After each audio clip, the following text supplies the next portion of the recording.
Okay, hello AP Lang. So here is a video giving you some tips about how to approach and succeed on the first FRQ question on the AP test, which is a synthesis. And even if you're not going to take the AP test or you're not planning on it or you're not sure, this is still going to be useful for any time that you need to approach a timed research or a timed argument essay where you're incorporating information from sources. So the first FRQ on the test is the synthesis. And as we've talked about before, there are three free response questions. There's the synthesis, there's the rhetorical analysis is the second one, and then there's the argument. The synthesis one is going to appear first on the test, and you are given an additional 15-minute reading period before those 40 minutes that you're supposed to spend writing it will begin. So you get 40 minutes allotted for the synthesis essay, for the argument essay, and the rhetorical analysis essay. Those aren't strictly like you could spend 30 minutes on the synthesis and then have 50 minutes for the rhetorical analysis or something like that. You just have 2 hours to write all three essays, so it divides evenly into that 40 minutes for each one. But you could play around with your time a little bit. But that 15-minute period that's tacked onto the beginning, so you have actually 2 hours and 15 minutes, is intended to be for you to read the prompt and the sources for the synthesis essay because there's a lot to read. So the first piece of advice about the synthesis essay is to use your 15-minute reading period wisely. So do actually use it to read the materials. So that means carefully reading the prompt, and finding out like what the topic is that you're expected to write about, and also what your directive is, the thing that you're actually being asked to do. So let's look at an example. Here is a prompt from like 2009 or something, and you'll see that it has a little context before it gets into the actual directive and instructions. So if you look at these couple of sentences at the beginning, you're told that this prompt is asking you to think about memorials. It gives you some information, it gives you some context. Make sure you read that. This can be important stuff that you can use in your intro paragraph. And then it gives you the actual directive, which is to read the following 7 sources carefully, including the introductory information for each source. Then, in a well-organized essay that synthesizes at least 3 of the sources, examine the factors a group or agency should consider in memorializing an event or person and in creating a monument. Okay, so that's the thing that you're actually being asked to argue. You are being asked to examine the factors a group or agency should consider in memorializing an event or person. Okay, so if I were a student taking this test, I'd want to make sure to highlight that or underline it or point it out to myself in some way. You then are given some information about how to go about this. So your job is to make sure it's your argument that's the focus. So the sources themselves are not the focus. It's your argument. You're coming up with an original argument, and you're just using the sources to support your own argument. So you're not just going to summarize sources. You always want to be really clear which source you're drawing from. You could do this through a direct quotation, which should be done really rarely, through paraphrase, which is going to be done a lot, or summary. And you can just cite it with source A, source B, or like the type of source in parentheses afterwards. Okay.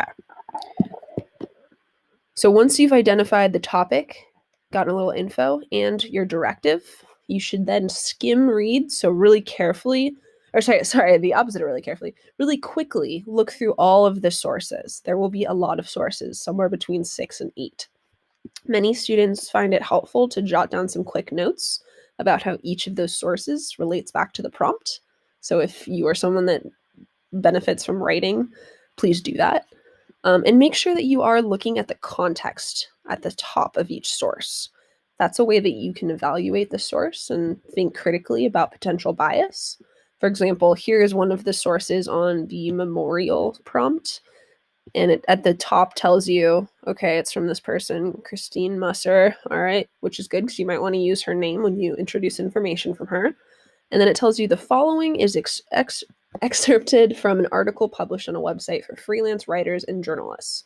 So think critically about that audience. If it's published on a website for freelance writers and journalists, there might be certain biases, there might be certain topics that are especially hot button. You might have a certain slant on the information. You just want to be viewing that with a critical eye and always making sure your brain is turned on. So after you have read each of the sources, you might find it helpful to reread a few of them carefully, the ones that you think you might use. And I do highly, highly recommend that you make a really quick outline. Because you have so many pieces here, like you have your own argument, you have sources that you're going to integrate as evidence, I do think making a quick outline is a necessary step. Because it's a timed essay, you want to keep your structure pretty simple. I would highly recommend just a classic 5-paragraph essay or 6-paragraph or 4-paragraph, but like a very classic like intro paragraph where you give some useful context, like what are you talking about? Why does it matter? Show that you understand the topic by engaging with the complexity. So if there are certain tensions at play or certain controversies or disagreements, acknowledge them. And then, of course, you want to have your clear thesis statement where you are directly responding to that prompt. Your body paragraphs, you need at least 2. I would say 3 is often going to make it stronger, but 2 or 3 is going to be right in that sweet spot. And start each of your body paragraphs with a clear topic sentence where you identify your subclaim, so your supporting reason for your thesis statement. So reason number 1 is going to be the topic sentence for your first body paragraph. And as you are arguing that, you're integrating information from 1 to 2 sources in each of your body paragraphs, and you're explaining how that information supports your argument. So your focus is not the sources themselves. Your focus is your argument, but you're bringing in these sources to support your argument. And for your conclusion, if you only have time to restate your thesis, that's fine. The conclusion is the least important part here. But if you do have time, you want to briefly review your key points as well. The last thing you're going to want to do after that little outline, obviously, is to write. And you want to leave yourself as much of the 40 minutes as possible to actually do the writing. Some do's and don'ts. You want to keep your tone consistent. So think of the tone in that successful student essay we used for the getting to know activity. It's not the most formal writing, but it's also not super casual. And so you want to stick to a certain tone. Think of it as like a semi-formal tone, and you want it to be consistent. Do make an original argument. So you're making your own argument, and you're citing all the information you use from sources, whether it's paraphrased, whether it's directly quoted. Regardless of how it appears, you're going to need to cite it. Things to avoid. These are common mistakes. You want to avoid just summarizing the sources. Remember, the sources are not your focus. Your own argument is, and you're just bringing in sources as evidence. Avoid plagiarism. This would be easily avoided if you are properly citing. So just be really aware that you need to cite all information. And another thing that is a common error, avoid long direct quotations. As you saw in that student example from the activity where we looked at this strong one, they didn't use any quotations.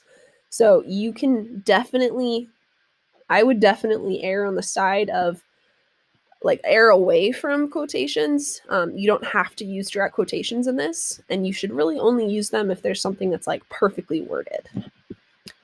All right, so that's some tips and tricks. Think of it as the argument essay, the argument FRQ, but instead of having to come up with all of your own evidence, you're given evidence. So that is, I think, one of the benefits of this part of the AP test.